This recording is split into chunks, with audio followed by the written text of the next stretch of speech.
சொல்றீங்க. அல்லேலூயா. எத்தனையோ பேருக்கு இந்த பாக்கியம் இல்லை. நல்லா புரிஞ்சுக்கணும். நான் எந்த திட்டம் போட்டாலும் எந்த ப்ரோக்ராம் பண்ணாலும் முதலாவது தேவனுக்கு இடம் கொடுத்து தேவ காரியத்தை செய்வதற்கு ஒழுங்கு செய்து அடுத்து என்னுடைய காரியங்களை செய்ய திட்டமிடுகிறேன். விசுவாசிகளும் அப்படிதான் இருக்கணும். அல்லேலூயா. ஞாயிற்றுக்கிழமை ப்ரோக்ராம் வச்சுக்கலாம், ஞாயிற்றுக்கிழமை ப்ரோக்ராம் வைக்கக்கூடாது. கல்யாணமோ வைக்கக்கூடாது. கிறிஸ்தவ விசுவாசிகள் ஞாயிற்றுக்கிழமை என்ன செய்யக்கூடாது? கல்யாணம் வைக்கக்கூடாது. ஏன்னா ஆராதிக்கணும். எப்படி ஆராதிப்பீங்க? ஞாயிற்றுக்கிழமை வச்சிங்கன்னா எந்த போதகரும் வந்து கல்யாணம் நடத்த மாட்டாங்க. ஞாயிற்றுக்கிழமை ஃபங்க்ஷன் வச்சிங்கன்னா யாரும் வந்து நடத்த மாட்டாங்க. ஏன்னா தேவன் தான் முக்கியம். முதல் அதுதான். எதை செய்தாலும் கர்த்தருக்கு முதலிடம் கொடுத்துட்டு அப்புறமா நீங்கள் மற்ற காரியங்கள் என்ன செய்யுங்க, ஒழுங்குபடுத்தி கொள்ளுங்க.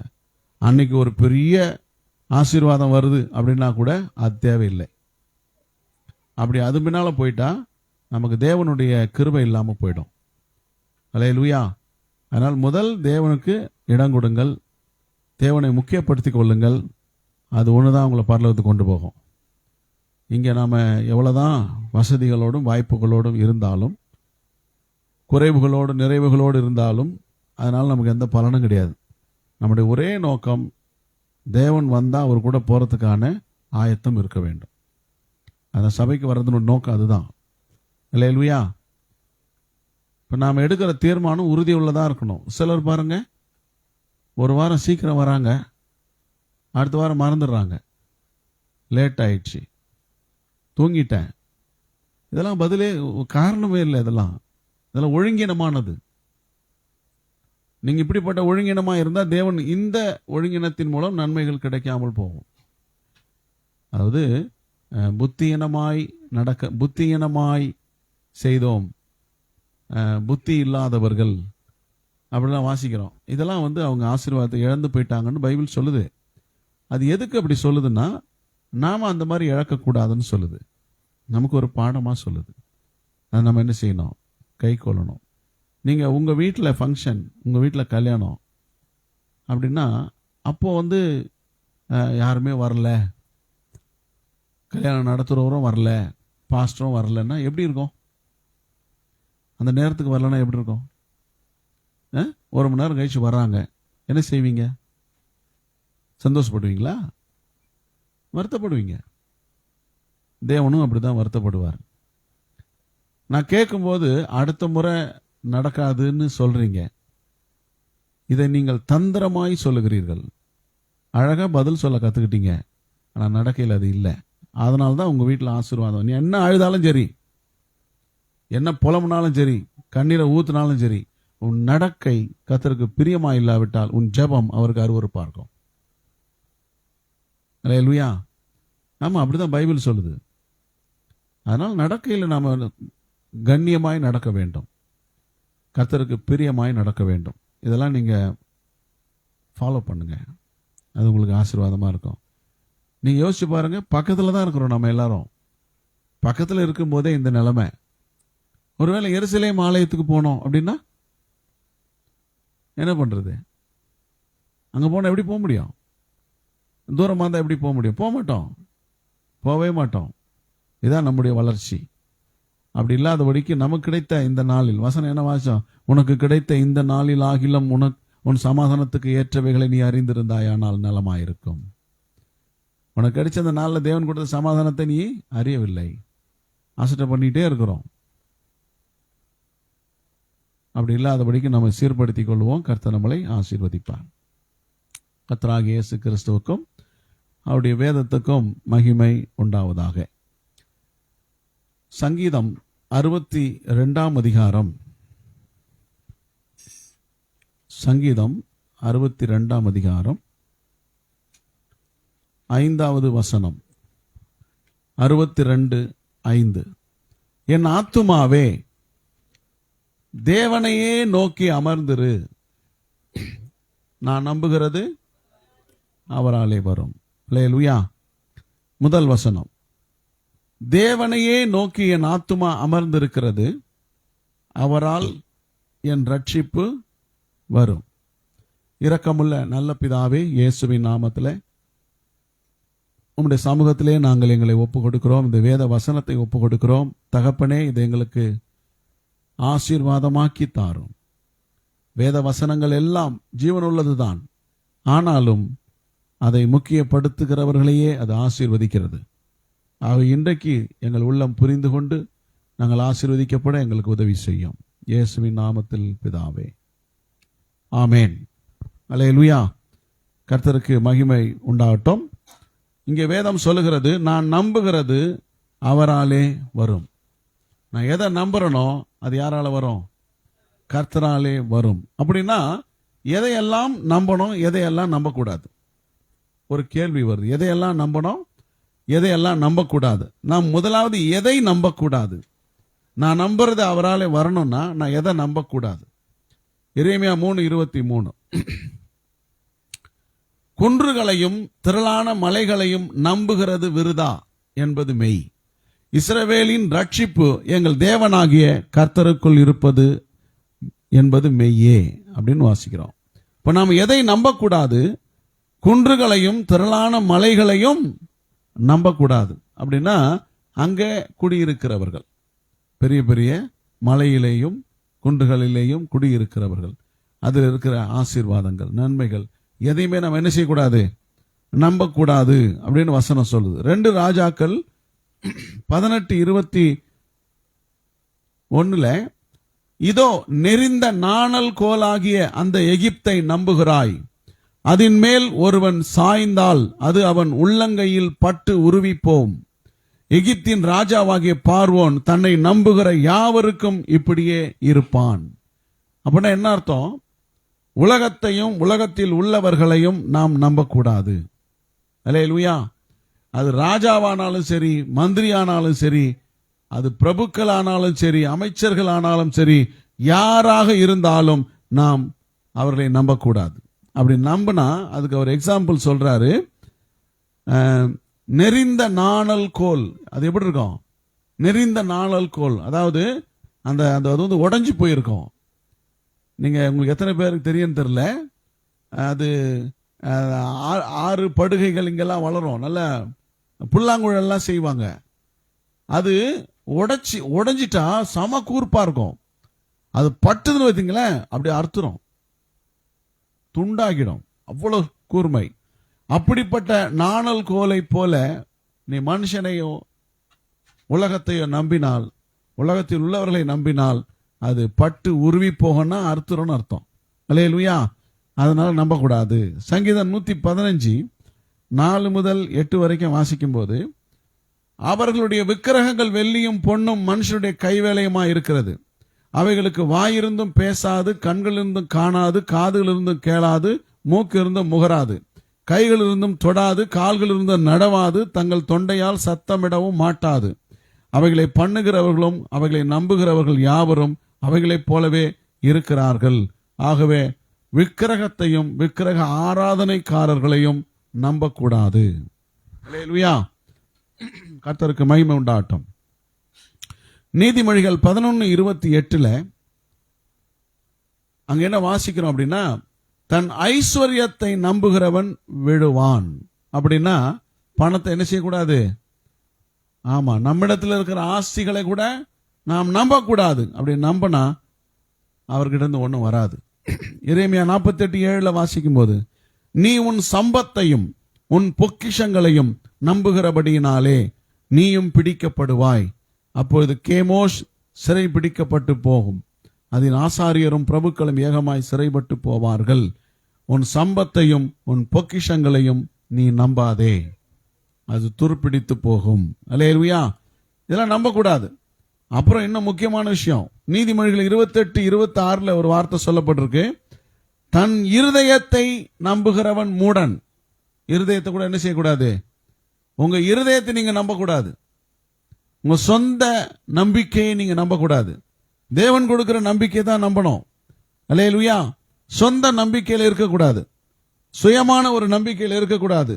அப்போ அது நம்பினா மூடராக இருக்கிறோம் அது நமக்கு பலன் கொடுக்காது.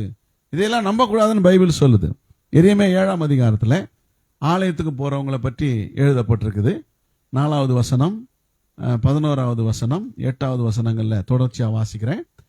கர்த்தரின் ஆலயம், கர்த்தரின் ஆலயம், கர்த்தரின் ஆலயம் இதுவே என்று சொல்லி பொய் வார்த்தைகளை நம்பிக்கொள்ளாதிருங்கள். 11ஆம் வசனம், என் நாமம் தரிக்கப்பட்ட இந்த ஆலயம் உங்கள் பார்வைக்கு கல்லர் குகையாயிற்றோ, இதோ நானும் இதை கண்டேன் என்று கர்த்தர் சொல்லுகிறார். 8ஆம் வசனம், இதோ ஒன்றுக்கும் உதவாத பொய் வார்த்தைகளை நீங்கள் நம்புகிறீர்கள். ஆலயத்துக்கு போறாங்க, பலி செலுத்துறாங்க, ஆனா அவங்களுடைய வாழ்க்கை அக்கிரமம் நிறைந்ததாக இருக்கிறது. அவங்களுடைய வாழ்க்கை கர்த்தருக்கு பிரியமில்லாமல் இருக்கிறது, மாறுபட்ட வாழ்க்கையாக இருக்கிறது. அவங்க பேசுறதுக்கும் நடக்கிறதுக்கும் சம்பந்தம் இல்லை. இப்படிப்பட்டவர்களாக அவங்க இருக்கிறாங்க. அதனால நீங்க ஆலயத்துக்கு போயிட்டு இது கர்த்தரின் ஆலயம் என்று சொல்லி நாங்க பலி செலுத்த வந்திருக்கிறோம், ஜெபிக்க வந்திருக்கிறோம், ஆராதிக்கிற வந்திருக்கிறோம்னு பொய் வார்த்தைகளை நம்பிக்கொள்ளாதீர்கள்.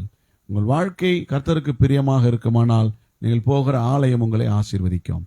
அதனால நம்பாதீங்க பொய் வார்த்தைன்னு சொல்றார். ஏசாயா 2:22 வாசிக்கிறோம், நாசியிலே சுவாசம் உள்ள மனுஷனை நம்புவதை விட்டு விடுங்கள். அல்லேலூயா. அப்போ மூச்சு விடுற எந்த மனுஷனையும் நீங்க என்ன செய்யக்கூடாது? நம்பக்கூடாது. இதெல்லாம் நம்பக்கூடாது. எதை நம்ப வேண்டும்? யோபு 13:15, அவர் என்னை கொன்று போட்டாலும் அவர் மேல் நம்பிக்கையாயிருப்பேன், என் வழிகளை அவருக்கு முன்பாக ரூபகாரம் பண்ணுவேன். அவர் என்னை கொன்று போட்டாலும் அவர் மேல் நம்பிக்கையாக இருப்பேன். இப்ப நாம கர்த்தரை நம்ப வேண்டும். எப்படிப்பட்ட நம்பிக்கை அது? உயிரே போனாலும் இந்த நம்பிக்கையை நாம எடுக்க முடியாது. அவர் தான் என் நம்பிக்கை. அல்லேலூயா. சங்கீதம் 34:8 கர்த்தர் நல்லவர் என்பதை ருசித்து பாருங்கள், அவர் மேல் நம்பிக்கையா இருக்கிற மனுஷன் பாக்கியவான். 39ஆம் சங்கீதம் 7ஆம் வசனம், இப்போதும் ஆண்டவரே நான் எதற்கு எதிர்பார்த்திருக்கிறேன், நீரே என் நம்பிக்கை. 40ஆம் சங்கீதம் 4ஆம் வசனம், அகங்காரிகளையும் பொய்யை சார்ந்திருக்கிறவர்களையும் நோக்காமல் கர்த்தரையே தன் நம்பிக்கையாக வைக்கிற மனுஷன் பாக்கியவான். அல்லேலூயா. சோத்திரம். கவனிங்க, பிலிப்பியர் 2ஆம் அதிகாரம் 13ஆம் வசனத்தில் வாசிக்கிறோம், ஏனெனில் தேவனே தம்முடைய தயவுள்ள சித்தத்தின்படி விருப்பத்தையும் செய்கையையும் உங்களில் உண்டாக்குகிறார். அல்லேலூயா. அப்ப நாம என்ன விரும்புகிறோம், என்ன நம்புகிறோம், எதை கேட்கிறோம் அப்படிங்கறத தேவனே உண்டாக்குகிறார். அவர்கிட்ட போய் என்ன ஜெபம் பண்ண போறீங்க, என்ன கேட்க போறீங்க, என்ன வேண்டுதல் செய்ய போறீங்க, உங்களுடைய விருப்பம் என்ன என்பதை தேவனே உண்டாக்குகிறார். அது தேவனுடைய சித்தத்தின்படி நடக்குது அப்படின்னு புரிஞ்சுக்கிறோம். அப்போ நான் நம்ப வேண்டும். முதலாவது கர்த்தர் எனக்கு செய்வார் என்பதை நான் நம்ப வேண்டும். கர்த்தர் எனக்கு கொடுப்பார் என்பதை முழு நிச்சயமாய் நான் நம்ப வேண்டும். இந்த நம்பிக்கை தான் அவர்கிட்ட இருந்து எதை நம்புறனோ அதை கொண்டு வரும். எத்தனை பேர் நம்புறீங்க? அல்லேலூயா. நான் ஒன்று சொல்றேன், நல்லா புரிஞ்சுங்க.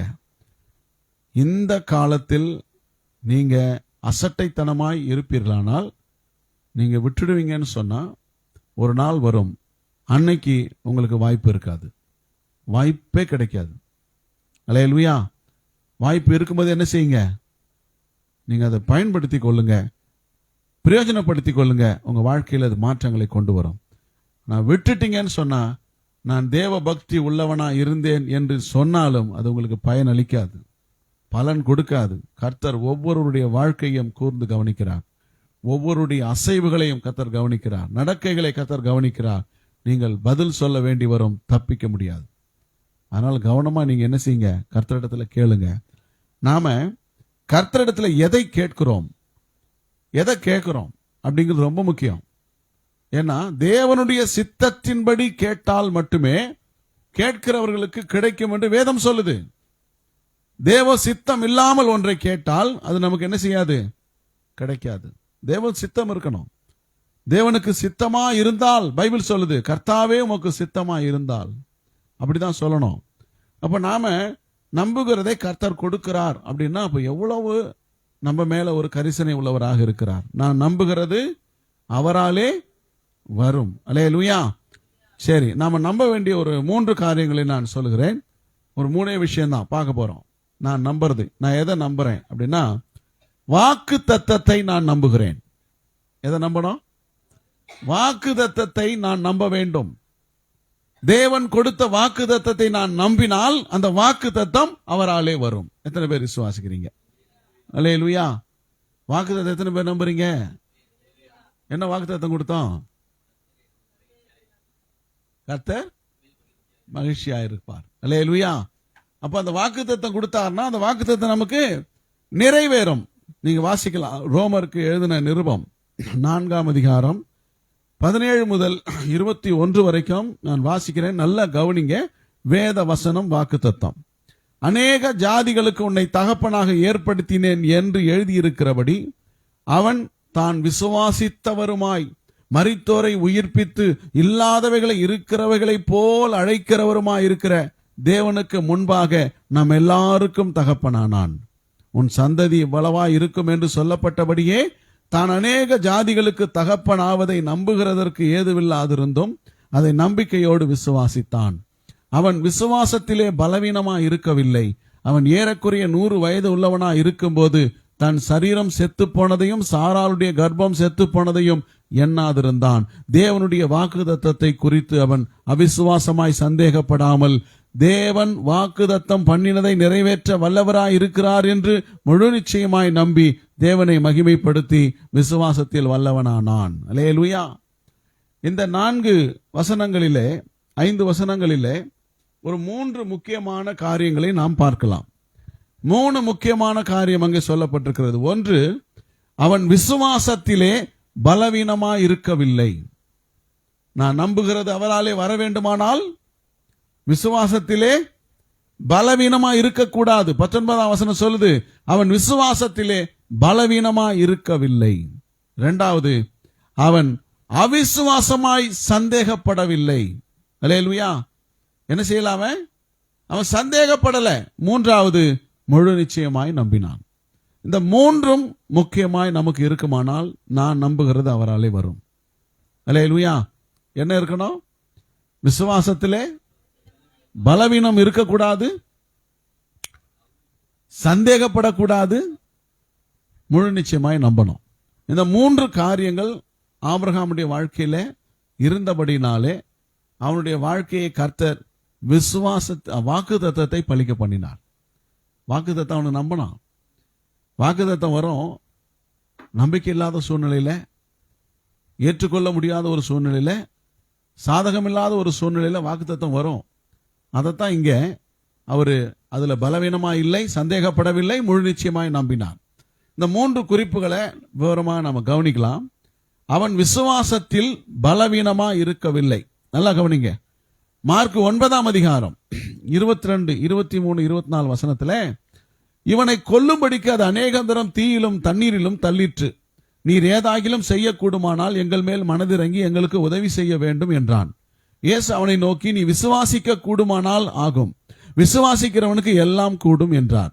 உடனே பிள்ளையின் தகப்பன், விசுவாசிக்கிறேன் ஆண்டவரே, என் அவிசுவாசம் நீங்கும்படி உதவி செய்யும் என்று கண்ணீரோடு சத்தமிட்டு சொன்னான். நல்லா கவனிக்கணும்.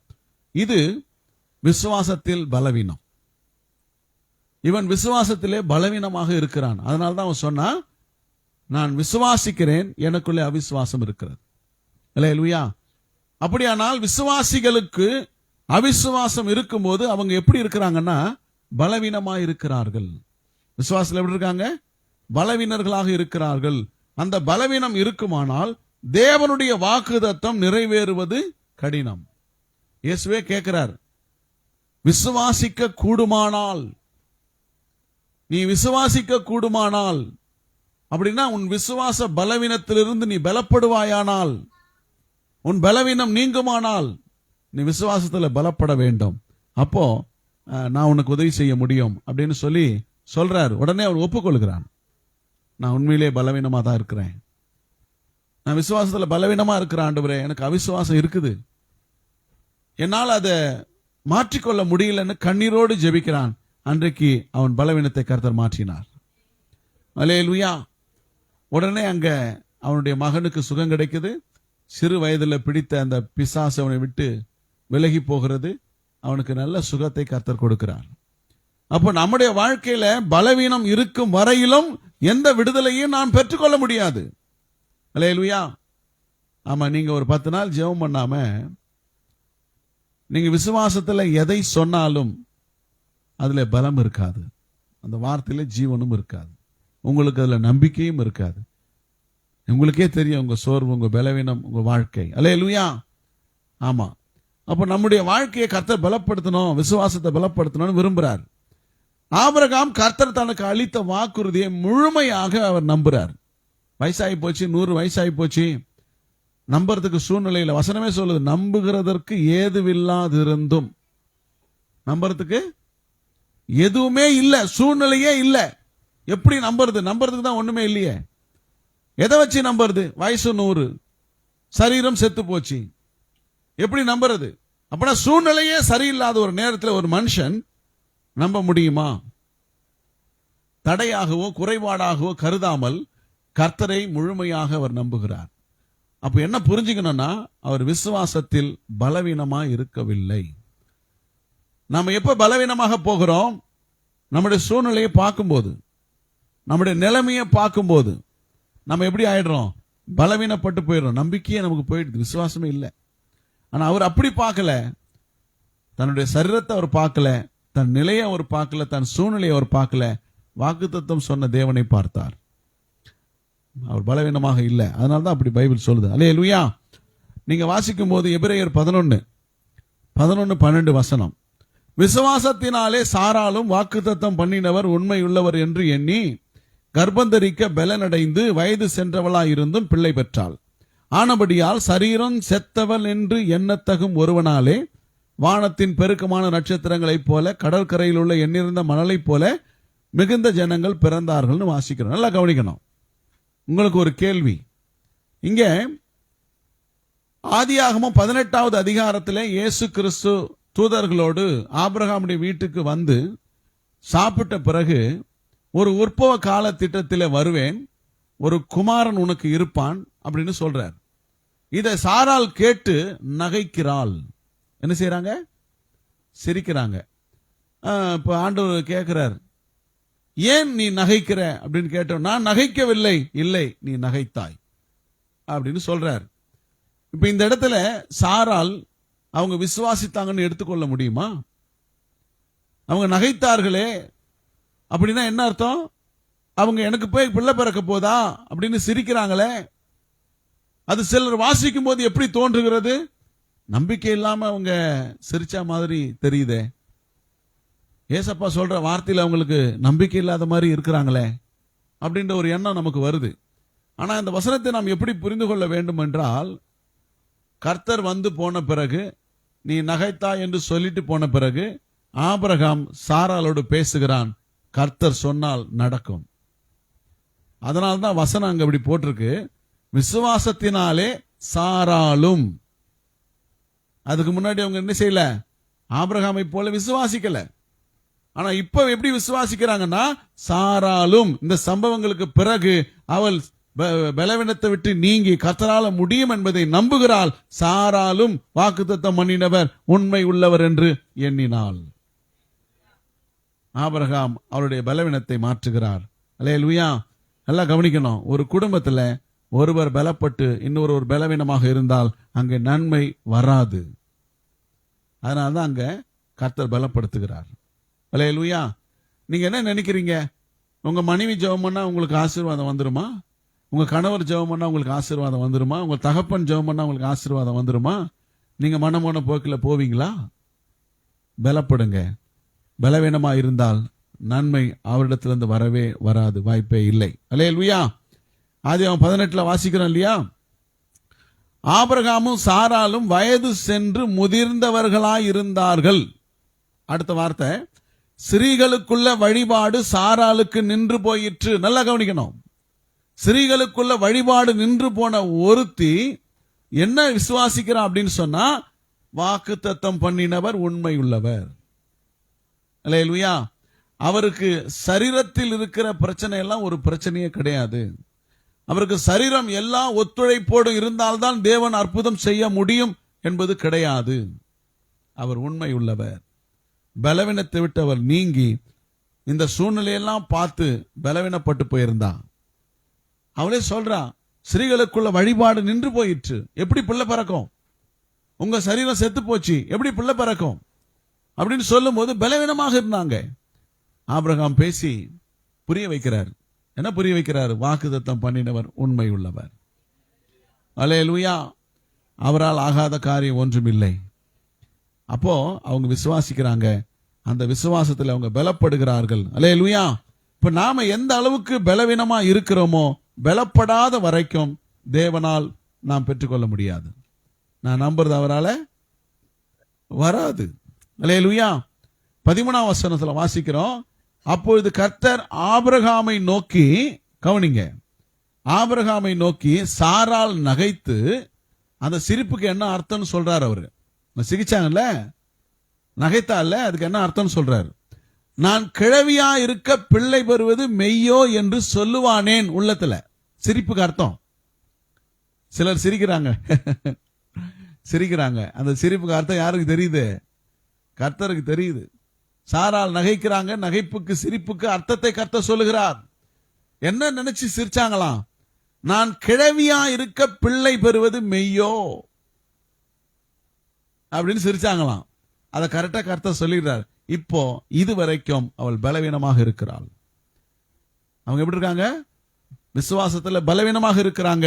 ஆனால் ஆபிரகாம் அவங்களுக்கு சொல்றாரு, அம்மா, நாம் ஆராதிக்கிற கர்த்தர் நம்மை அழிவின் குழியிலிருந்து மீட்டெடுத்தவர். அல்லேலூயா.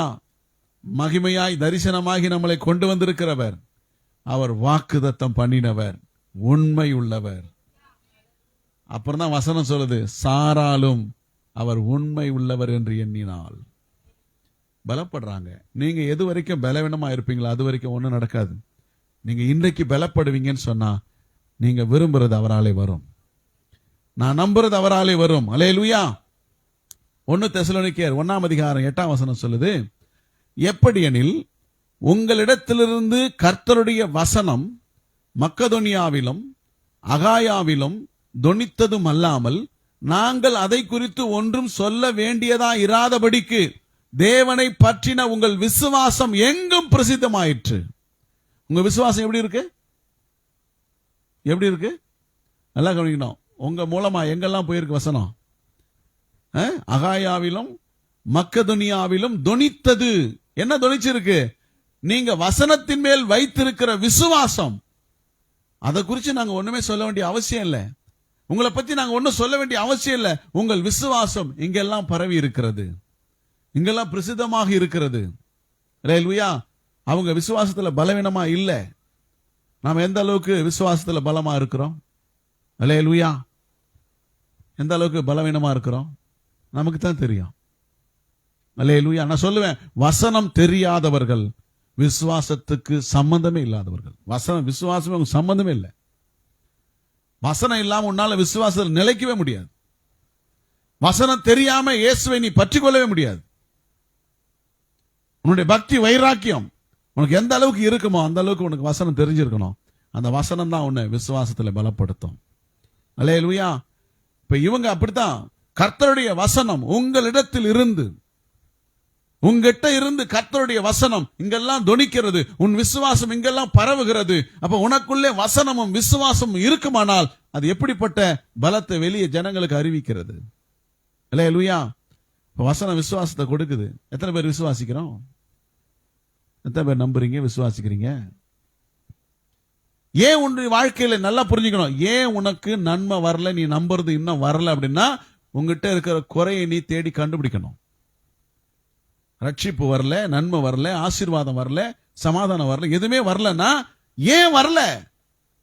பரிசோதனை பண்ணணும், ஜெபிக்கணும், கர்த்தர்கிட்ட கேட்கணும். ஒரு வாலிபன், பணக்கார வாலிபன் கர்த்தர்கிட்ட வந்து கேட்கிறான். அது வரைக்கும் அவனுடைய குறைவு அவனுக்கு தெரியாது இருந்தது. அவன் கேட்கிறான், ஆண்டவரே, என்னிடத்தில் இன்னும் குறைவு என்ன? என்கிட்ட என்ன குறைவு இருக்கு? எத்தனை பேர் கேட்கிறோம்? அல்லேலூயா. எத்தனை பேர் கர்த்தர்கிட்ட கேட்கிறோம்? நம்முடைய குறைவு என்ன நமக்கு தெரியறது இல்ல. நாம நினைக்கிறோம் நாம ஜெபம் பண்றோம், நம்ம கண்ணீரோடு ஜெபம் பண்றோம். அல்லேலூயா. நமக்கு எல்லாம் பதில் வந்துரும் நினைக்கிறோம். கிடையாது. நல்லா புரிஞ்சுக்கொள்ளுங்க, நம்முடைய விசுவாசம் பலவீனமா இருக்கிற வரைக்கும் நம்முடைய வாழ்க்கையில நன்மைக்கான எந்த அறிகுறியும் இருக்காது. நம்முடைய விசுவாசம் பலவீனமா இருக்கக்கூடாது. அப்படி இருந்தா நம்ம நம்புறது வர்றதுக்கு வாய்ப்பே கிடையாது. ஏசாயா 51:2 சொல்லுது, உங்கள் தகப்பனாகிய ஆபிரகாமை உங்களை பெற்ற சாராளை நோக்கி பாருங்கள். நோக்கி பாருங்க, அவங்க எப்படி பலவீனத்திலிருந்து பலப்பட்டார்கள், விசுவாசத்தில் எப்படி பலன் அடைந்தார்கள்.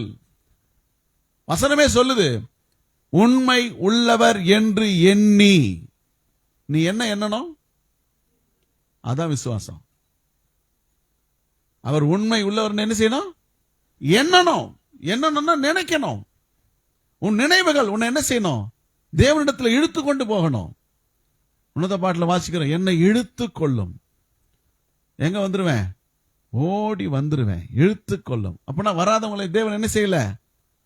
இழுக்கல, இழுத்துக்கொள்ள முடியல. கலாத்தியர் 3ஆம் அதிகாரத்தில் வாசிக்கிறோம் 6ஆம் வசனம், அப்படியே ஆபிரகாம் தேவனை விசுவாசித்தான், அது அவனுக்கு நீதியாக எண்ணப்பட்டது. தேவனை விசுவாசிக்கிறவர்களுக்கு அது நீதியாக எண்ணப்படுகிறது. 7ஆம் வசனம், விசுவாச மார்க்கத்தார் எவர்களோ அவர்களே ஆபிரகாமின் பிள்ளைகள். யார் விசுவாசம் இருக்குதோ, பலப்பட்டிருக்காங்களோ, அவங்க தான் ஆபிரகாமின் பிள்ளைகள். மேலும் தேவன் விசுவாசத்தினாலே புறஜாதிகளை நீதிமானாக்குகிறார் என்று வேதம் முன்னாக கண்டு, உனக்குள் சகல ஜாதிகளும் ஆசீர்வதிக்கப்படும் என்று ஆபிரகாமுக்கு சுவிசேஷமாய் முன்னறிவித்தது. அந்தப்படி விசுவாச மார்க்கத்தார் விசுவாசம் உள்ள ஆபிரகாமுடனே ஆசீர்வதிக்கப்படுகிறார்கள். இன்றைக்கும் ஆபிரகாமை சம்பந்தப்படுத்தி விசுவாசம் பேசிக் கொண்டிருக்கிறது. அல்லேலூயா. நம்மளை பத்தி எப்ப பேசுவாங்க? நம்மளை பத்தி எப்ப பேசுவாங்க? சொல்லுங்க, எப்ப பேசுவாங்க? நம்ம செத்த பிறகு. உயிரோடு இருக்கிற பிறகு எப்படி சொல்லுவாங்க? ஐயோ ரொம்ப மோசமான ஆளு. செத்த பிறகு என்ன செய்வாங்க? ஐயோ கரெக்டா சர்ச்சுக்கு வந்துருவார், நல்ல மனுஷன். ஏன்னா இப்ப இல்ல. இதான் மனுஷ சாட்சி.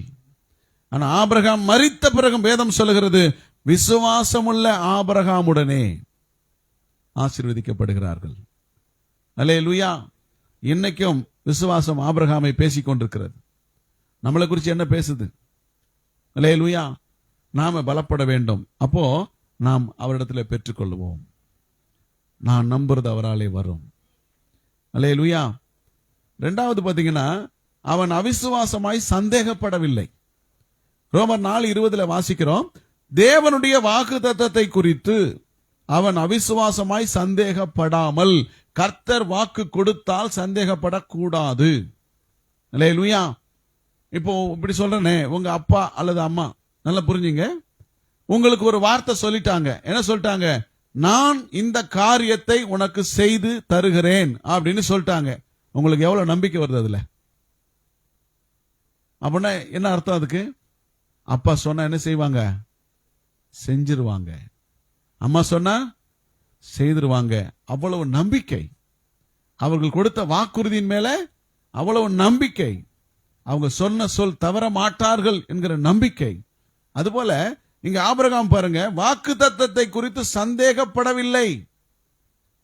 அப்ப தேவனிடத்துல நாம் பெற்றுக்கொள்ள வேண்டுமானால் வாக்குத்தத்தத்தை குறித்து நாம் சந்தேகப்படக்கூடாது. மத்தேயு 6:30 சொல்லுது, அற்ப விசுவாசிகளே, இன்றைக்கு இருந்து நாளைக்கு அடுப்பிலே போடப்படும் காட்டு புல்லுக்கு தேவன் இவ்விதமாக உடுத்துவித்தால் உங்களுக்கு உடுத்துவிப்பது அதிக நிச்சயம் அல்லவா? அல்லேலூயா. அப்போ விசுவாசிக்காதவங்களே பைபிள் எப்படி சொல்லுதுன்னா, அற்ப விசுவாசிகளே. சந்தேகப்படுறவங்களுக்கு பேர் என்ன? அற்ப விசுவாசிகளே. நான் சொல்றேன் பாருங்க, மத்தேயு 8:26 அதற்கு அவர், அற்ப விசுவாசிகளே ஏன் பயப்படுகிறீர்கள் என்று சொல்லி எழுந்து காற்றையும் கடலையும் அதட்டினார். உடனே மிகுந்த அமைதல் உண்டாயிற்று. சீஷர்களை பார்த்து சொல்றார். எப்படி பேர் வச்சு சொல்றாரு? அற்ப விசுவாசிகளே. என்ன அர்த்தம்னா, இயேசு படகுல இருக்கிறார், காற்றும் கடலும் அடிக்குது, மோதுது, தண்ணி உள்ள வந்துருது, முழுக போகுது. நல்லா புரிஞ்சுங்க, அவங்க பயணம் பண்ற அந்த கடல் ஒரு பெரிய ஏரி. கடல் அல்ல, ஏரி. அது கடல் என்று பைபிள் மொழிபெயர்த்திருக்கிறது. அந்த கடல் 150 அடி ஆழத்துக்கும் மேலானது. பயம் வருமா வராதா? அல்லேலூயா. கண்டிப்பா பயம் வரும். அப்போ இயேசு கூட இருக்கும் பொழுதே பயந்ததுனாலதான் இயேசு அவங்களை பார்த்து கேட்கிறார், நான் கூடவே இருக்கிறேன், படகுலயே இருக்கிறேன், நான் இருக்கும் போதே நீங்க என்ன செய்யறீங்க? மடிந்து போகிறோம், நாங்க செத்துருவோம்னு பயப்படுறீங்க. அதனாலதான் அவர் சொன்னார், அற்ப விசுவாசிகளே, உங்களுக்கு சந்தேகம் இருக்கிறது. இயேசு நான் உங்களோடு கூட இருக்கிறேன்னு சொன்னா கூட சந்தேகம். இயேசு நம்ம கூட இருக்கிறார்னா கூட சந்தேகம். இந்த சந்தேகம் அவர்கிட்ட இந்த எதையுமே பெற்றுக்கொள்ள முடியாதபடி தடுக்கிறது. அல்லேலூயா. எத்தனை பேர் சந்தேகப்படுறோம்? சந்தேகம் இருக்குதா? வாக்குத்தத்தத்தை குறித்து சந்தேகம் இருக்குதா? நிச்சயமா பலிக்காது. சந்தேகம் ஒரு நம்முடைய வாழ்க்கையில் நன்மையை வரவிடாமல் தடுக்கிறது. மத்தேயு 14:31, உடனே இயேசு கையை நீட்டி அவனை பிடித்து, அற்ப விசுவாசியே, ஏன் சந்தேகப்பட்டாய்? பேதுருவை பார்த்து சொல்றார், கடல்ல நானும் நடந்து வரணும்னு சொல்லும் போது நடந்து வர்றான். உடனே காற்று அடிக்கிறதை பார்த்து பலமா இருக்கிறதை கண்டு பயந்து மூழ்கி போகிறான். ஆண்டவர் சொல்ற, அற்ப விசுவாசியே, ஏன் சந்தேகப்பட்டாய்? இன்னைக்கு சந்தேகப்படுகிறவர்கள் மூழ்கி கொண்டிருக்கிறார்கள். நீ சந்தேகப்படுவாயானால் மூழ்கி போவாய். அல்லேலூயா. சந்தேகம் உன்னை மூழ்கடிக்கும், நன்மை கொடுக்காது. அல்லேலூயா. அப்போ ஆபிரகாம் சந்தேகப்படாததினாலே அவன் வாக்குத்தத்தத்தை பெற்றுக்கொண்டான். அல்லேலூயா. கர்த்தருக்கு மகிமை உண்டாகட்டும். இங்க 2 ராஜாக்கள்ல 7வது அதிகாரத்துல 2ஆம் வசனம், அந்த அதிகாரத்தில் சில வசனங்களை நான் வாசிக்கிறேன், நீங்க புரிந்து கொள்ள முடியும். சந்தேகப்படுகிறதை குறித்துதான வேத பகுதி. கவனிங்க. அப்பொழுது ராஜாவுக்கு கைலாகு கொடுக்கிற பிரதானி ஒருவன், அதாவது ராஜாவுடைய கையை தாங்கி பிடித்து கொண்டிருக்கிற ஒரு பிரதானி, அவர் தான் நடத்தி கொண்டு போகிறவர், வயசாகி போச்சு. அதனால தேவனுடைய மனுஷனுக்கு பிரதியுத்தரமாக, எலிசாவுக்கு பிரதியுத்தரமாக, இதோ கர்த்தர் வானத்திலே மதகுகளை உண்டாக்கினாலும் இப்படி நடக்குமா என்றான். அதற்கு அவன், உன்னுடைய கண்களினாலே இதை காண்பாய், ஆனாலும் அதிலே சாப்பிட மாட்டாய் என்றான். நல்லா கவனிக்கணும். எலிசா இங்கே ஒரு பெரிய வாக்குத்தத்தம் சொல்லுகிறார். என்ன சொல்றாருன்னா, கர்த்தருடைய வார்த்தையை கேளுங்கள், நாளைக்கு இந்த நேரத்திலே சமாரியாவின் வாசலிலே 1 மரக்கால் கோதுமை மா 1 சேக்கலுக்கும் 2 மரக்கால் வார்கோதுமை 1 சேக்கலுக்கும் விற்கப்படும் என்று கர்த்தர் சொல்லுகிறார். பஞ்சம் தீரப்போகிறது அப்படின்னு வாக்கு கொடுக்கிறார். ஆனா ராஜாவுக்கு உதவி செய்கிற அந்த பிரதானி சொல்றான், வானத்திலே மதகுகளை உண்டாக்கினாலும் தலையிலே ஆணி அடிப்பேன். சத்தம் வந்தா என்ன அடிப்பேன்? தள்ள ஆணி அடிப்பேன், ஜாக்கிரதை, கொன்னு விடுவேன். வானத்திலே மதகுகளை உண்டாக்கினாலும் இப்படி நடக்குமா? வானத்திலிருந்து ஆசீர்வாதம் இறங்கி வந்தா கூட இப்படி நடக்க வாய்ப்பில்லையே என்று சந்தேகப்பட்டான். அதுக்கு எலிசா அவனை பார்த்து சொல்றாரு, உன் கண்களினாலே அதை காண்பாய், அதிலே சாப்பிட மாட்டாய். ஏன்னா நீ சந்தேகப்பட்ட. கர்த்தருடைய வார்த்தை நடக்குமா நடக்காதான் என்ன செய்யற? சந்தேகப்பட்ட. நான் இங்கே சொல்லக்கூடிய வார்த்தைகளை கூட சிலர் சந்தேகப்பட்டிருக்கிறார்கள். உதாரணத்துக்கு சொல்லுகிறேன், குறையாக சொல்லவில்லை. சில வார்த்தைகளை சொல்லும் போது நடக்கவே இல்லையே, சொன்னாரு அவரு அப்படின்னு அவங்களுக்கு சந்தேகம். அவங்க சந்தேகத்தை தீர்ப்பதற்கு டிவி கூட அவங்களோட பேசுகிறது. ஊழியக்காரன் வார்த்தை சொன்னா நடக்கும், முந்தி பிந்தி நடக்கும், கண்டிப்பா நடக்கும் அப்படின்னு. அப்போ என்ன புரிஞ்சுக்கணும்னா, எலிசா சொன்ன வார்த்தையை, தேவனுடைய வார்த்தையை அவன் நம்பாமல் போனதினால் அந்த சந்தேகம் அவனை மிதித்தே கொன்று போட்டது. என்ன செய்து? சந்தேகம். சந்தேகம் உன்னை மூழ்கடிக்கும், சந்தேகம் உன்னை மிதித்து சாகடிக்கும். எத்தனை பேர் விசுவாசிக்கிறீங்க? அல்லேலூயா. நீங்க பாருங்கன்னா இதுல வாசிக்கும் போது 17ஆம் வசனம், 2 ராஜாக்கள் 7:17. ராஜா தனக்கு கைலாகு கொடுக்கிற அந்த பிரதானியை ஒலிமுக வாசலில் விசாரிப்பாய் இருக்க கட்டளையிட்டிருந்தான்.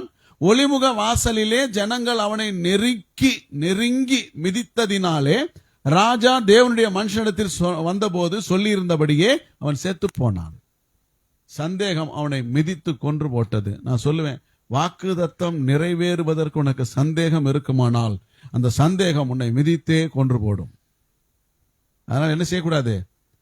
சந்தேகப்படக்கூடாது. சந்தேகப்பட்டா நான் நம்புறது அவர்கிட்ட இருந்து வராது. அல்லேலூயா. சகரியாவை குறித்து லூக்கா சுவிசேஷம் 1ஆம் அதிகாரம் 18 முதல் 20 வரைக்கும் வாசிக்கும் பொழுது, அப்பொழுது சகரியா தேவ தூதனை நோக்கி, இதை நான் எதினால் அறிவேன்? நான் கிழவனாய் இருக்கிறேன், என் மனைவியும் வயது சென்றவளாய் இருக்கிறாளே. தேவதூதன் அவனுக்கு பிரதியுத்தரமாக, நான் தேவ சன்னிதானத்தில் நிற்கிற கேப்ரியேல் என்பவன், உன்னோடு பேசவும் உனக்கு இந்த நற்செய்தி அறிவிக்கவும் அனுப்பப்பட்டு வந்தேன். தகுந்த காலத்தில் நிறைவேறப் போகிற என் வார்த்தைகளை நீ விசுவாசியாதபடினால் இவைகள் சம்பவிக்கும் நாள் மட்டும் நீ பேசக்கூடாமல் ஊமையாயிருப்பாய். அல்லேலூயா. சந்தேகம் உன்னை ஊமையாக்கி விடும். சந்தேகம் என்ன செய்திடும்?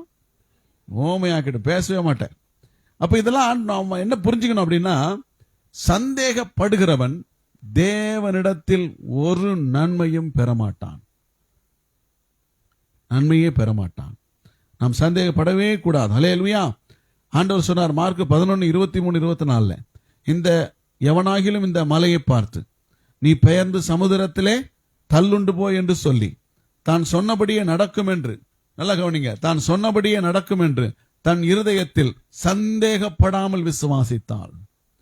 இப்ப நீங்க ஜெபம் பண்றீங்க, சந்தேகத்தோடு ஜெபம் பண்ணீங்கன்னா நடக்காது. இருதயத்தில் சந்தேகமே இல்லாம நீங்க ஜெபம் பண்ணீங்கன்னா சொன்னபடியே ஆகும் என்று மெய்யாகவே உங்களுக்கு சொல்லுகிறேன். அதனால் ஜெபம் பண்ணும்போது சந்தேகப்படாம ஜெபம் பண்ணுங்க, அவைகள் உங்களுக்கு உண்டாகும் அப்படி சொல்றார். அல்லேலூயா. நாம விசுவாசத்துல பலவீனமா இருக்கக்கூடாது, சந்தேகப்படக்கூடாது. அல்லேலூயா. அப்படி இருக்குமானால் லூக்கா 1:45 வாசிக்கும் போது, விசுவாசித்தவளே பாக்கியவதி, கர்த்தரால் அவளுக்கு சொல்லப்பட்டவைகள் நிறைவேறும். சந்தேகம் இல்லாம இருந்தா சொல்லப்பட்டது என்ன ஆகும்? நிறைவேறும். நான் நம்புகிறது அவராலே வரும். அல்லேலூயா. ஆபிரகாம் பெற்றுக்கொண்டதற்கு மூன்றாவது காரணம், முழு நிச்சயமாய் நம்பினான். எப்படி நம்பணும்? முழு நிச்சயமாய் நம்பினான். இன்னைக்கு மழை வரும் அப்படின்னு முழு நிச்சயமா என்ன செய்யணும்? பயங்கரமா பெய்யும் அப்படின்னு என்ன செய்யணும்? நம்பணும். நம்புறீங்களா? நம்ப மாட்டோம். வெயில் பொழந்து கட்டி அடிக்குது, எங்க வரும்? எனக்கு ஒரு நன்மை வரும் என்று நம்புறோமா? எனக்கு ஒரு ஆசீர்வாதம் வரும் என்று நம்புறோமா? என் வாழ்க்கையில ஒரு மாற்றம் வரும் நம்புறோமா? கர்த்தர் சொன்னது நடக்கும் என்று நம்புறோமா? நாம நம்புறது எந்த அளவுக்கு அதுல நம்பிக்கை இருக்கிறது என்பதை நம்மால சொல்ல முடியாது, கர்த்தர் அறிந்திருக்கிறார். அல்லேலூயா. ரோமர் 4:21 தேவன் வாக்குத்தத்தம் பண்ணினதை நிறைவேற்ற வல்லவராய் இருக்கிறார் என்று முழு நிச்சயமாய் நம்பி, பெற்றுக்கொள்ளவே இல்லை, உனக்கு கிடைக்கவே இல்லை, ஆனா அதை நிறைவேற்ற வல்லவராய் இருக்கிறார் என்று நம்பி தேவனை மகிமைப்படுத்தி, தேவனை என்ன செய்யணும்? மகிமைப்படுத்தணும். நம்புறவங்க எல்லாம் தேவனை மகிமைப்படுத்தணும். அப்பதான் விசுவாசத்தில் அவங்க வளர முடியும், வல்லவராக முடியும். ரோமர் 4:18 சொல்லுது, உன் சந்ததி இவ்வளவா இருக்கும் என்று சொல்லப்பட்டபடியே தான் அநேக ஜாதிகளுக்கு தகப்பனாவதை நம்புகிறதற்கு எதுவும் இல்லாதிருந்தும், எந்த சூழ்நிலையும் இல்லை, ஆனா நம்பிக்கையோடு விசுவாசித்தான். அல்லேலூயா. அல்லேலூயா. ஆமா, செத்தே போயிட்டா கூட, அடக்கமே பண்ணிட்டா கூட, கல்லறையிலே வைக்கப்பட்டா கூட, நம்புறதுக்கு எதுவுமே இல்லைன்னா கூட மறுபடியும் தேவனால் என்ன செய்ய முடியும்? உயிர்ப்பித்து கொண்டு வர முடியும். எத்தனை பேர் நம்புறீங்க? அல்லேலூயா. ஆமா, அதுக்காக காலம் முடிஞ்சவங்களெல்லாம் போயிட்டு என்ன செய்ய முடியாது? உயிர்ப்பித்தெல்லாம் கொண்டு வர முடியாது. அவங்களுடைய நிறைவேறுதல் முடிஞ்சிருச்சு, அவ்வளவுதான். கர்த்தருக்கு மகிமை உண்டாகட்டும். எபிரேயர் 11, 17, 18, 19 வசனங்கள்ல முழு நிச்சயமாய் எப்படி நம்பினார் என்பதை நாம வாசிக்கலாம். மேலும் விசுவாசத்தினாலே ஆபிரகாம் தான் சோதிக்கப்பட்ட போது ஈசாக்கை பலியாக ஒப்பு கொடுத்தான். சோதனையில ஈசாக்கினிடத்தில் உன் சந்ததி விளங்கும் என்று அவனோடு சொல்லப்பட்டிருந்தது. வாக்குத்தத்தம் கவனிங்க. ஈசாக்கினிடத்தில் உன் சந்ததி விளங்கும், அவன் மூலமா பெரிய ஜனங்கள் பிறப்பாங்கன்னு சொல்லப்பட்டிருந்ததுனால இந்த வாக்குத்தத்தங்களை பெற்றவன், நல்லா கவனிங்க, ஈசாக்கை மரித்தோரிலிருந்து மறுபடியும் எழுப்பி கொண்டு வருவதற்கு தேவன் வல்லவராக இருக்கிறார் என்பதை அவன் நம்பினான். தான் முழு நம்பிக்கை. முழுசா நம்புறதுன்னா அதுதான். அல்லேலூயா. முழுமையாய் நம்பினான். அதனாலதான் தனக்கு ஒரே பேரானவனை பலியாக ஒப்பு கொடுத்தான். நான் இப்ப பலியா ஒப்பு கொடுக்கும் போது என் மகனை நான் பலி செலுத்தினாலும் அவனை உயிரோடு தேவன் மறுபடியும் எழுப்பி கொண்டு வருவார். ஏன்னு சொன்னா அவன் மூலமாக சந்ததி விளங்கும் என்று அவர் சொல்லி இருக்கிறார். அந்த வாக்கு தத்தத்தை நிறைவேற்ற வல்லவராக இருக்கிறார். சொன்னதை செய்யும் அளவும் கைவிட மாட்டார், அவர் பொய் சொல்லவே மாட்டார் அப்படின்னு சொல்லி தன்னுடைய மனதிலே அவன் நினைக்கிறான். அதான் முழு நிச்சயமான நம்பிக்கை. அல்லேலூயா. வல்லவரா இருக்கிறார் என்று எண்ணி, உயிரோடு எழுப்ப வல்லவரா இருக்கிறார் என்று எண்ணி, விசுவாசம் எப்படி என்ன சொல்லுது பாருங்க. அல்லேலூயா. உடனே அவனுக்கு அந்த நம்பிக்கை முழுசா வந்துருச்சு. இப்ப இதையெல்லாம் கர்த்தர் பார்க்கிறார். நம்முடைய மனசை பார்க்க எப்படி நம்புறோம், எந்த அளவுக்கு நம்புறோம். அல்லேலூயா. நம்ம வானத்துல இருந்தா குச்சம். எவ்வளவு பெரிய ராஜாவாக இருந்தாலும் அவன் சொல்றான், நான் தெல்லு பூச்சி, நான் செத்து போன நாய். அல்லேலூயா. செத்த நாயை ராஜா தேட வந்தாரோ, ஒண்ணுமே இல்ல, பிரயோஜனமே இல்லை நான் என்றான். சில தங்களை பெருமையா பாராட்டிக்கிறாங்க. செத்து போனேன்னா புழு, செத்து போனா வெறும் மண்ணு, நாற்றம் எடுக்கிற நாரி போன உடல். வசனம் சொல்லுது, 4 நாள் ஆச்சே நாருமே. லாசர் எப்படி இருந்தாரு? தேவனோடு நல்ல நெருக்கத்தில் இருந்தாரு. இப்ப அந்த குடும்பம் ரொம்ப பாசமா இருந்துச்சுதான். இப்ப அவங்களே சொல்றாங்க, என்ன சொல்றாங்க? நாருமே, 4 நாள் ஆச்சே நாருமே. நாரி போன உடல், நாற்றம் எடுக்கும் உடல், ஒன்றுக்கும் பிரயோஜனம் இல்லாத உடல். என்னெல்லாம் பேசுறோம் நம்ம, என்னெல்லாம் பேசுறோம். நான் அப்படி இப்படி அது இது எல்லாம் குப்பை, ஒண்ணுமே கிடையாது. நம்ம எதுக்குமே பிரயோஜனம் இல்லாதவங்க.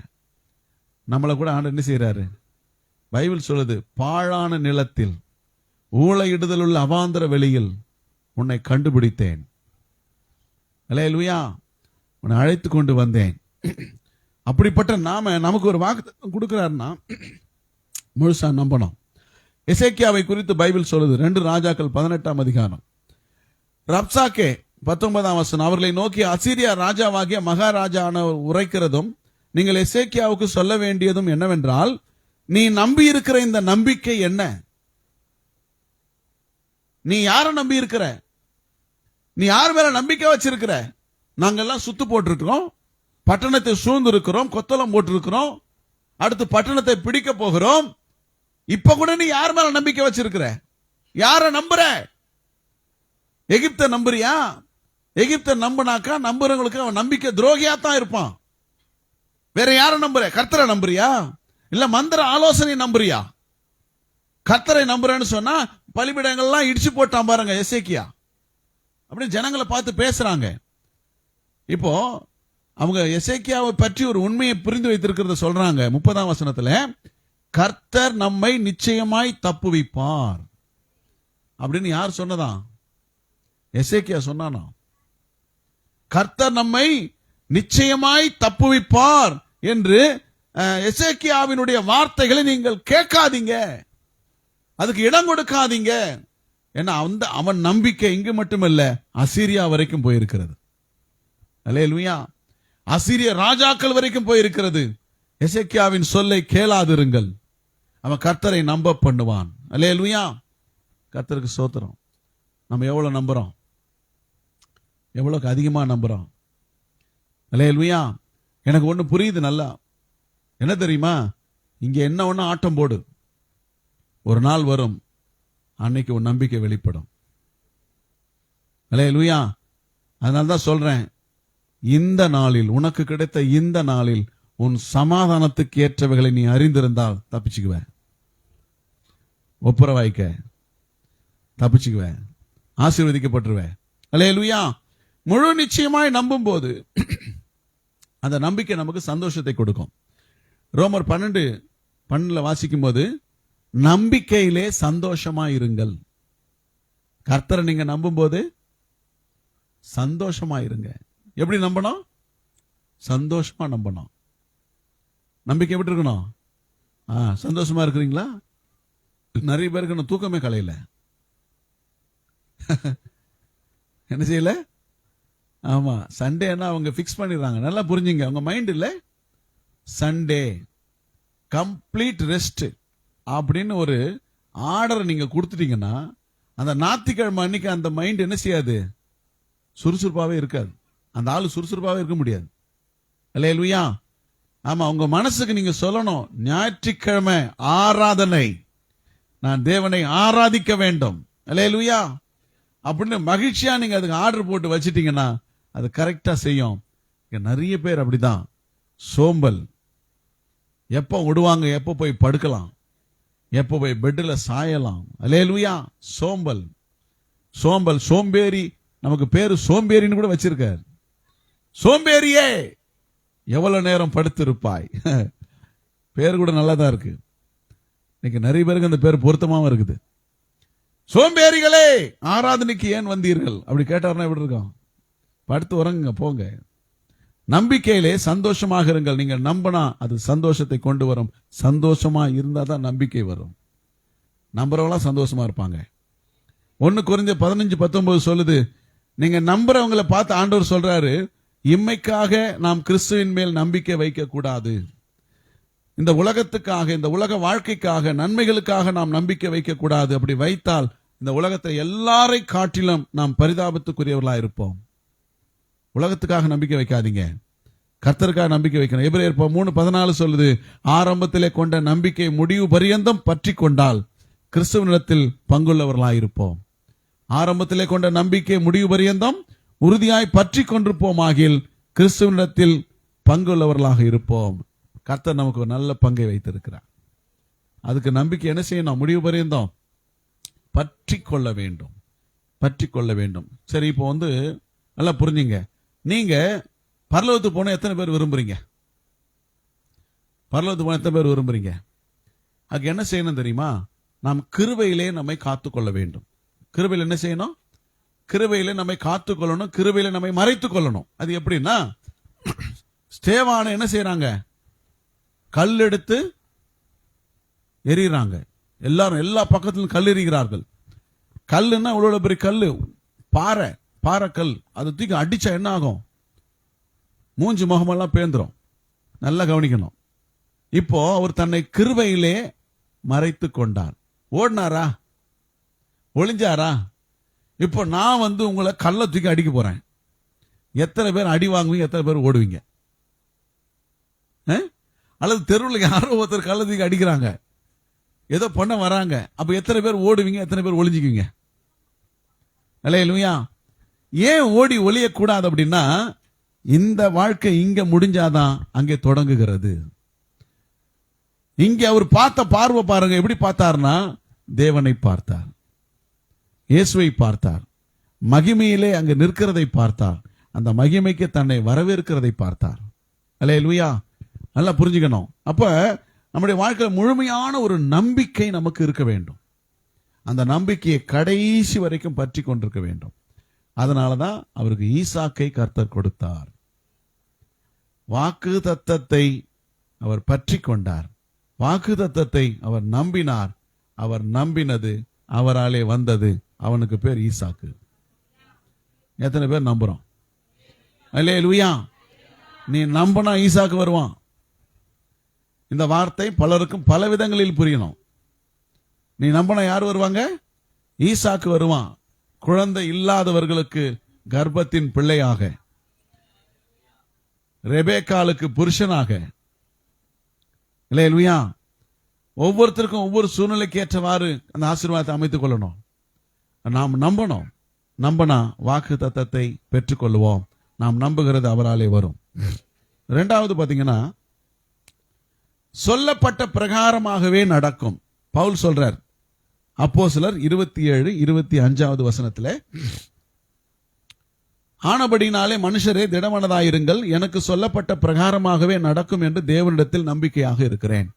எனக்கு என்ன சொன்னாரோ அதே மாதிரி நடக்கும்னு சொல்றார். அப்ப என்ன அர்த்தம்னா, நான் நம்புறது அவராலே வரும்னு அர்த்தம். அல்லேலூயா. இப்ப தேவன் நமக்கு ஒரு வார்த்தை சொன்னா அந்த நம்பிக்கை நம்ம எந்த அளவுக்கு வச்சிருக்கிறோமோ அதுதான் நடக்கும். அல்லேலூயா.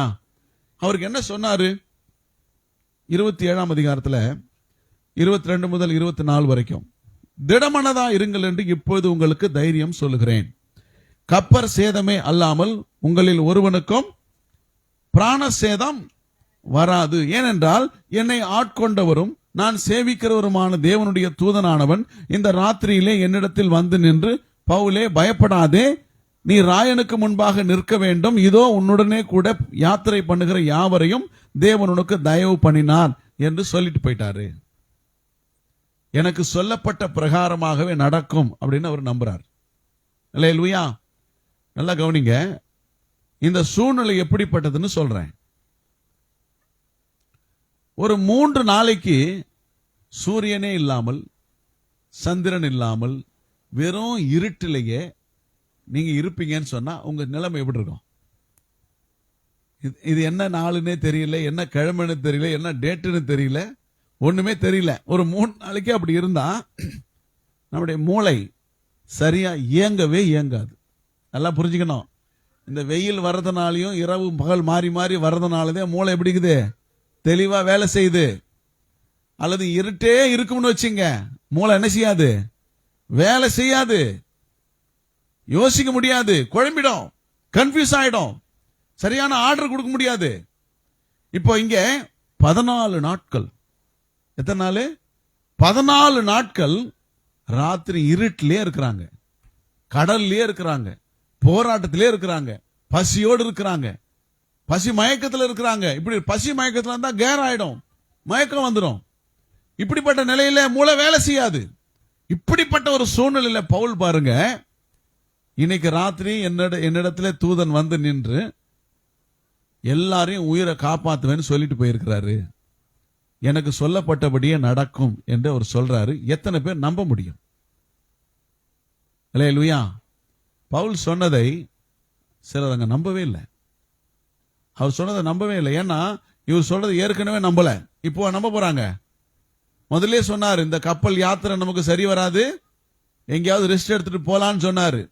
பவுல் வார்த்தையை கேட்காம கேப்டன் வார்த்தையை கேட்டாங்க, முதலாளி வார்த்தையை கேட்டாங்க, இன்னைக்கு கப்பல் அகப்பட்டு கொண்டது.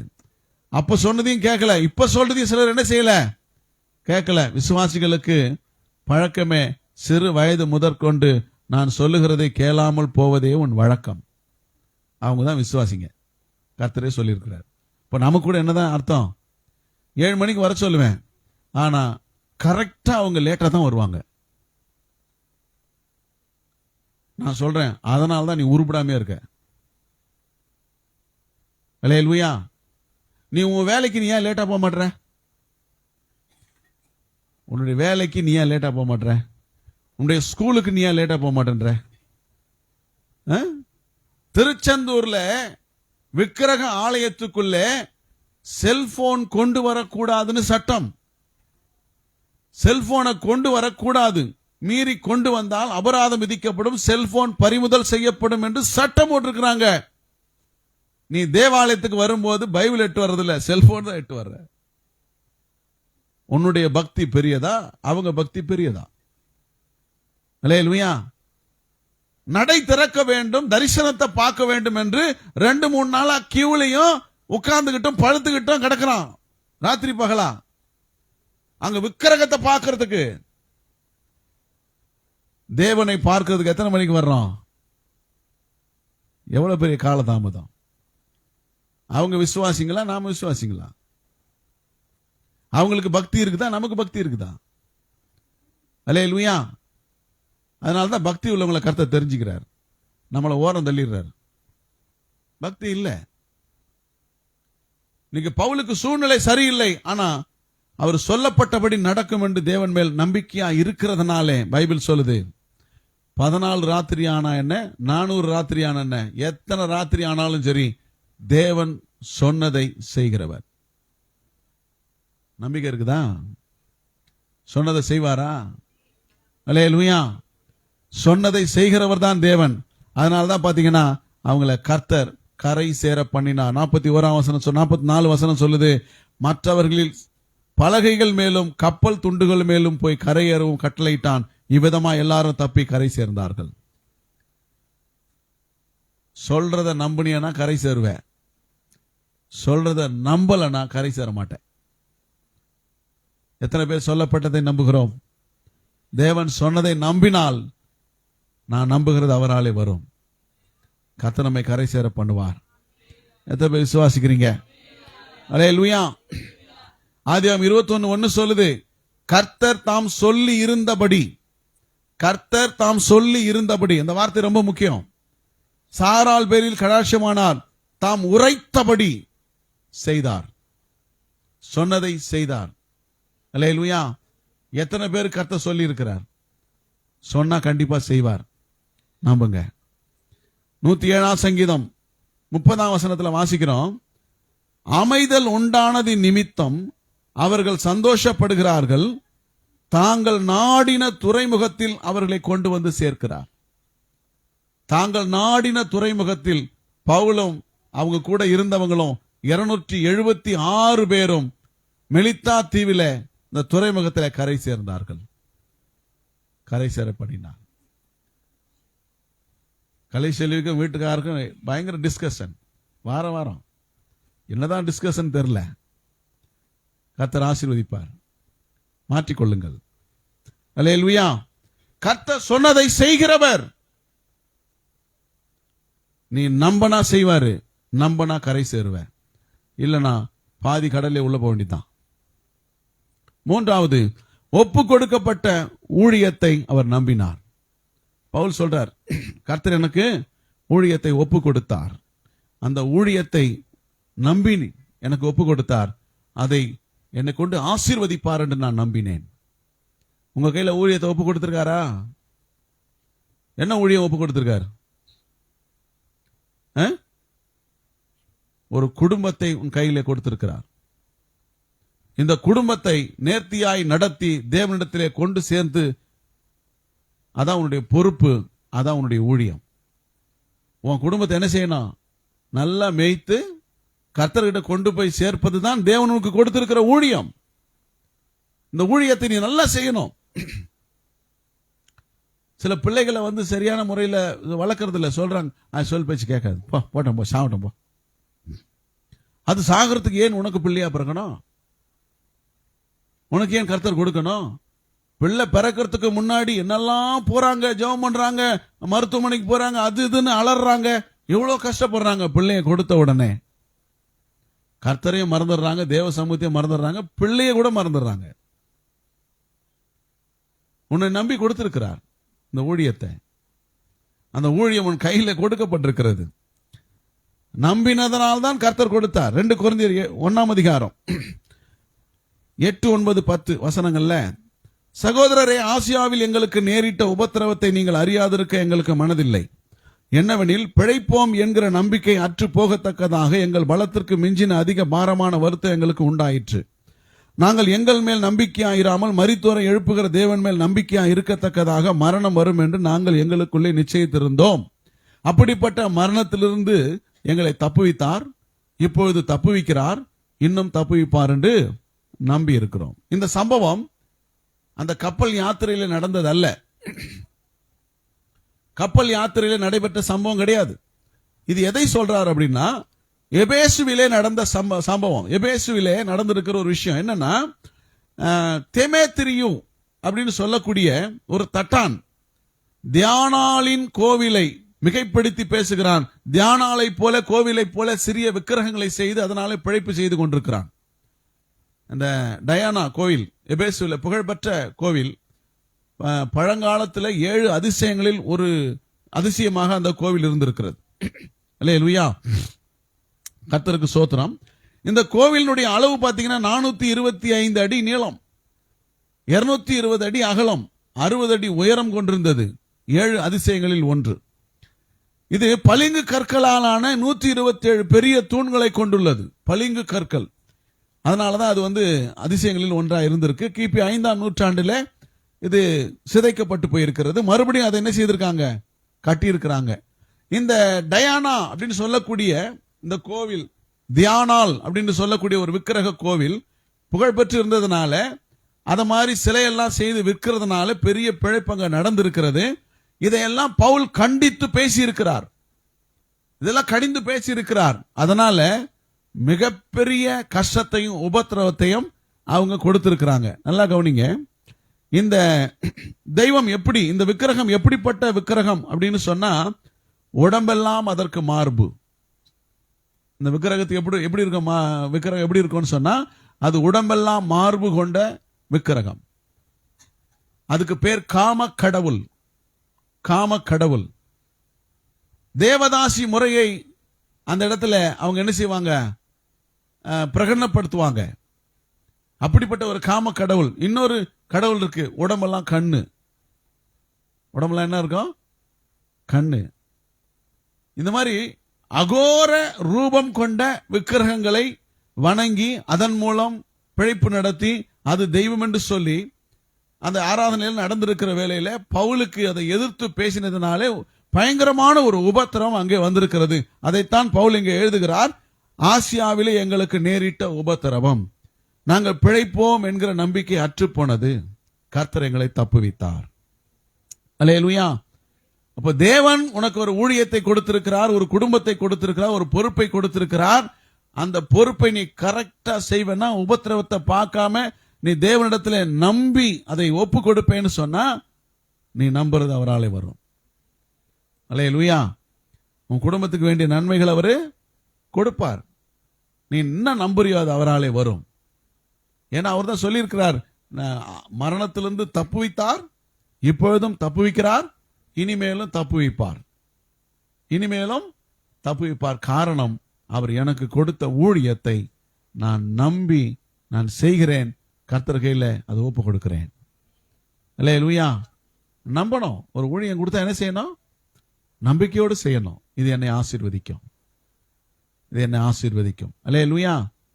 நீ ஒரு வாரம் ஒரு மாசம் நீ நல்ல வேர்வை சிந்தி கஷ்டப்பட்டு பிரயாசப்பட்டு சம்பாதிச்சா கூட உனக்கு திருப்தியோ சமாதானமோ இருக்காது. ஆனா இந்த ஊழியத்தை நீ செய்யும் போது, அதை கர்த்தர் கொடுக்கிற பிரகாரம் உண்மையாய் செய்யும் போது உன்னுடைய மனதுக்கு கிடைக்கிற சமாதானம் விலையேற பெற்றதாக இருக்கும். அல்லேலூயா. ஆமா, சிலருக்கு பாத்தீங்கன்னா வீட்டுக்கு போறதுக்கு இஷ்டம் வராது. வீட்டுக்கு போனா பிள்ளைங்களும் மனைவியும் பேய் போல பிடுங்கி போட்டுக்குவாங்க அப்படின்னு. வீட்டுக்கு போனா வீட்டுக்கு போக முடியாது. அப்படிப்பட்ட ஒரு சூழ்நிலையெல்லாம் சொல்றாங்க. வீட்டுக்கு போகலையா? வீட்டுக்கு நான் லேட்டா தான் போவேன், வீட்டுக்கு நேரத்துக்கு சீக்கிரம் போய் வீட்டுக்கு போனா உயிரை எடுத்துருங்க, எல்லாம் பிச்சு போட்டுக்குங்க அப்படிலாம் சொல்றாங்க. ஊழியக்காரங்களே சொல்றாங்க. அல்லேலூயா. நமக்கு எப்போ வீட்டுக்கு போவோன்னு இருக்கு? ஏன்? எத்தனை பேருக்கு அப்படி இருக்கு? வேலையை முடிச்சா வீட்டுக்கு லேட்டா போலான்னு எத்தனை பேர் சொல்றீங்க? வேலையை விட்டு வீட்டுக்கு லேட்டா போலாம், சீக்கிரம் போலான்னு எத்தனை பேர் சொல்றீங்க? அல்லேலூயா. எதுக்குமே கை தூக்கணும். நம்ம என்னன்னே தெரியல, நாம யாருன்னே தெரியல. முதல்ல ஆடா மாடானே தெரியல, எதுக்கும் பதில் சொல்ல மாட்டோம். அல்லேலூயா. சமாதானம் எப்படி இருக்குது? நேரா முடிஞ்சா நேரம் வீட்டுக்கு போகணும், மனைவி பிள்ளைகளோடு சந்தோஷமா சமாதானமா இருக்கணும். அதான் நல்ல குடும்பம். அல்லேலூயா. சிலர் பாருங்க வீட்டுக்கு போக மாட்டாங்க. என்னங்க அங்க இருக்கிறீங்க? இங்க இருந்தாலும் ஒண்ணுதான், அங்க இருந்தாலும் ஒண்ணுதான். எப்படி அப்படி சொல்றாங்க? நிம்மதி இல்லாத ஒரு வாழ்க்கை. வீட்டுக்கு போனா திட்டுவாங்க, அமக்கலம் பண்ணுங்க, நிம்மதியே இருக்காது, சமாதானமாவே இருக்காது. கர்த்தர் நம்ம கையில் ஒரு நல்ல ஊழியத்தை தந்திருக்கிறார், நல்ல பிள்ளைகளை தந்த. எத்தனை பேர் சொல்ல நல்ல பிள்ளைகளை தந்திருக்கிறார்? சனியனே, பேய, பிசாசே, செத்துப்போ, எங்கன்னா ஓடிப்போ, இப்படி யாராவது பிள்ளைகளை வர்ணித்து இருக்கிறோமா? ஆசீர்வாதமான வார்த்தையை சொல்லி இருக்கிறோமா? சிலர் சொல்லுவாங்க, இது பறக்காமே இருந்துக்கலாம் என் வயிற்றுல தரதுல, எனக்கு பொறந்து வாசிது பாரு. சொல்றமா இல்லையா? அல்லேலூயா. ஆமா, காக்கா கூட பாருங்க, அது குஞ்சு நல்லா இல்லைனா கூட என்ன அழகா பாத்துக்குது. அது நம்ம பிள்ளைகளை எப்படி பாக்குறோன்னு தெரியல, நம்ம குடும்பத்தை எப்படி பாத்துக்கிறோம். அல்லேலூயா. நான் தினமும் அன்பை பாராட்டிட்டே இருப்பேன். கேட்டு பாருங்க, சந்தோஷமாக இருக்கணும். நமக்கு கொடுத்த குடும்பம், நமக்கு கொடுத்த ஊழியம், அதை நம்பிக்கையோடு நாம் செய்யும் போது நான் நம்புகிறது அவராலே வரும். நம்புறோமா இல்லையா? அல்லேலூயா. இதான் நமக்கு கிடைத்திருக்கிற மிகப்பெரிய மகிழ்ச்சி. அதனால இந்த இப்படிப்பட்ட உபத்திரவங்கள் வரும்போது அந்த உபத்திரவங்களில் இருந்து எல்லாம் கர்த்தர் நம்மை விடுப்பார் என்ற நம்பிக்கை நமக்கு இருக்கணும். எவீருவின் மகள், இப்பொழுதுதான் என் மகள் செத்து போனாள். அவன் சொல்றான், என்ன சொல்றான்? இப்போதான் என் மகள் செத்து போனாள், நீர் வந்து அவள் மேல் கைகளை வையும். எப்படிப்பட்ட நம்பிக்கை! அல்லேலூயா. கர்த்தர் நல்லவர், கர்த்தர் ரொம்ப நல்லவர். இப்பொழுதுதான் மரித்து போனால் உங்க கையை மேல வைங்க. நீங்க வச்சீங்கன்னா என் பிள்ளை பிழைச்சிக்கும். இதுதான் நம்பிக்கை. 100க்கு அதிபதி சொல்லுகிறான், ஒரே ஒரு வார்த்தை சொல்லும், வேலைக்காரன் சுகமாவான். இதுதான் நம்பிக்கை. அல்லேலூயா. கானானிய ஸ்ரீ சொல்லுகிறார், ஆண்டவரே உதவி செய்யும், நீ போகலாம், உன் மகள் பிழைத்திருக்கிறாள். இதான் நம்பிக்கை. இப்படிப்பட்ட நம்பிக்கை தப்புவிக்கிறது, குடும்பங்களை தப்புவிக்கிறது. இவங்களுடைய நம்பிக்கை எல்லாம் அவங்களுடைய எதிர்கால சந்ததியை காப்பாற்றுகிறது. நாம் எத்தனை பேர் நம்பிக்கை வச்சிருக்கிறோம்? நீ நம்பு, அப்போ நீ நம்புறது அவராலே வரும், அவருடைய ஆசீர்வதிப்பார். கண்ணை மூடி ஜெபம் பண்ணுவோமா? எல்லாரும் கண்களை மூடும். ஆண்டவரே, நான் எப்படியெல்லாம் நம்பணும், எப்படியெல்லாம் நம்பணும், எப்படியெல்லாம் நம்பினா என் நம்பிக்கை அவர் கனப்படுத்தி நான் நம்புகிறதை அவர் தருவார் என்று எங்களோடு பேசியிருக்கிற கர்த்தாவே, நாங்களும் நம்புகிறோம், முழு நிச்சயமாய் நம்புகிறோம், முழு நிச்சயமாய். அதுல எந்த குறைவும் இருக்கக்கூடாது. உன் முழு இருதயத்தோடு, முழு பலத்தோடு, முழு சிந்தையோடும் அன்பு கூறுவாயாக. இப்படி முழுசா நம்பு, உன் நம்பிக்கை வீண் போகாது என்று நாங்கள் வாசிக்கிறது போல இன்னைக்கு சபையாருக்காக ஜெபிக்கிறோம், எங்களுக்காக ஜெபிக்கிறோம். நான் நம்புகிறது அவராலே வரும். நீங்க நம்புங்க, கர்த்தர் நிச்சயமா உங்களுக்கு அவர் செய்ய வேண்டியதை செய்வார். அவர்கிட்ட இருந்து வரும். பரலோகத்திலிருந்து ஒருவனுக்கு கொடுக்கப்பட்டால் ஒழிய ஒருவனும் ஒன்றையும் பெற்றுக்கொள்ள மாட்டான், பெற்றுக்கொள்ள மாட்டான். இப்போ பரலோகத்திலிருந்து நமக்கு வரும், அவராலே வரும். எங்கிருந்தாலும் எந்த சூழ்நிலையிலும் அவரை நம்புகிற தன்னுடைய பிள்ளைகளுக்கு நம்பிக்கையை ஒருபோதும் உடைத்து போடாதவர். ஹல்லேலூயா, ஹல்லேலூயா. நம்பிக்கைக்கு உரியவரே, நம்பி வந்தேன் உம் சமூகம், நம்புகிறேன் உம் வசனம். நம்பிக்கைக்கு உரியவரே, சொந்த ஆற்றலை நம்பவில்லை, தந்தை உம்மையே சார்ந்து விட்டேன். சொந்த ஆற்றலை நம்பவில்லை, சொந்தை உம்மையே சார்ந்து விட்டேன். வாக்குதத்தம் செய்தவரே, வாழ்க்கையெல்லாம் வார்த்தைதானே. வாக்குதத்தம் செய்தவரே, வாழ்க்கையெல்லாம் வார்த்தைதானே. பாதைக்கு தீபம், பேதைக்கு வெளிச்சம், உந்தன் வசனமே. ஆற்றல் மிக்கது, ஜீவனுள்ளது, உந்தன் அருள்வாக்கு. பாதைக்கு தீபம், பேதைக்கு வெளிச்சம், உந்தன் வசனமே. ஆற்றல் மிக்கது, ஜீவனுள்ளது, உந்தன் அருள்வாக்கு. நம்பிக்கைக்கு உரியவரே, நம்பி வந்தேன் உம் சமூகம், நம்புகிறேன் உம் வசனம். நம்பிக்கைக்கு உரியவரே,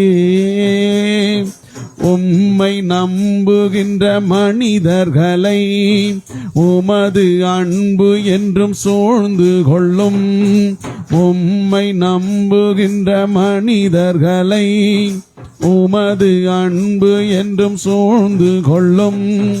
உள்ளமெல்லாம் மகிழுதையா உம் வசனம் நம்புவதால். உள்ளமெல்லாம் மகிழுதையா உம் வசனம் நம்புவதால். பாதைக்கு தீபம், பேதைக்கு வெளிச்சம், உந்தன் வசனமே. ஆற்றல் மிக்கது, ஜீவனுள்ளது, உந்தன் அருள்வாக்கு. நம்பிக்கைக்கு உரியவரே, நம்பி வந்தேன் உம் சமூகம், நம்புகிறேன் உம் வசனம். நம்பிக்கைக்கு உரியவரே.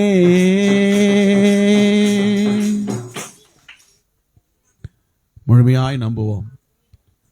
நம்முடைய நம்பிக்கையை அவர் கனப்படுத்துகிறவர். நாங்கள் துன்பத்தை கண்ட நாட்களுக்கும் சிறுமைப்பட்ட வருஷங்களுக்கும் சரியா எங்களை மகிழ்ச்சி ஆக்குகிறீர். வாழ்நாளெல்லாம் உடைய கிருபை எங்களை தாங்க வேண்டும். நம்புகிறோம், உம்மை நம்புகிறோம், உம்மை மாத்திரம் நாங்கள் நம்புகிறோம். ஆண்டவரே, சபையாரை ஆசீர்வதிங்க. உம்மை நம்புகிற ஒருவரும் கைவிடப்பட்டு போகாதபடி, நான் நம்புகிறது அவராலே வரும் என்று சொன்ன வசனத்தின்படி ஆபிரகாம் பலவீனமாய் இருக்கவில்லை, சந்தேகப்படவில்லை, முழு நிச்சயமாய் நம்பினார். பவுல் சொல்லப்பட்ட பிரகாரமாகவே நடக்கும் என்றார். உண்மையுள்ளவன் என்று ஊழியத்தை நம்பி கொடுத்தார். ஊழியம் உண்மை என்று நம்பினார். தப்புவித்தீர், காப்பாற்றினீர், கரை சேர பண்ணினீர், வாக்குத்தத்தத்தை நிறைவேற்றினீர். அதுபோல ஆண்டவரே, நாங்கள் நம்புகிறது உங்ககிட்ட இருந்து தான் வரும். வேற யாருக்கிட்ட இருந்தும் வராது, எந்த மனுஷங்கிட்ட இருந்தும் வராது, அவராலே வரும். ஆசீர்வதிங்க. ஒவ்வொருவரும் என்ன நம்பிக்கொண்டிருக்கிறார்களோ அந்த நம்பிக்கை பலிக்க பண்ணுங்க. நம்முடைய கரம் அவங்களோடு இருக்கட்டும், சபையாரோடு இருக்கட்டும். இயேசு கிறிஸ்துவின் நல்ல நாமத்தில் வேண்டி ஜெபிக்கிறேன் நல்ல பிதாவே, ஆமென், ஆமென். என் ஆத்துமாவே கர்த்தரை ஸ்தோத்திரி, என் முழு உள்ளமே பரிசுத்த நாமத்தை ஸ்தோத்திரி. என் ஆத்துமாவே கர்த்தரை ஸ்தோத்திரி, அவர் செய்த சகல உபகாரங்களையும் மறவாதே. நம்முடைய கர்த்தராகிய இயேசு கிறிஸ்துவினுடைய கிருபையும் பிதாவாகிய தேவனுடைய அன்பும் பரிசுத்த ஆவியானுடைய ஐக்கியமும் நம் ஒவ்வொருவரோடும் உலகத்தில் உள்ள சகல பரிசுத்தவான்களோடும் கர்த்தருடைய வருகை மட்டும் இருப்பதாக. ஆமென், ஆமென். அல்லேலூயா. God bless you.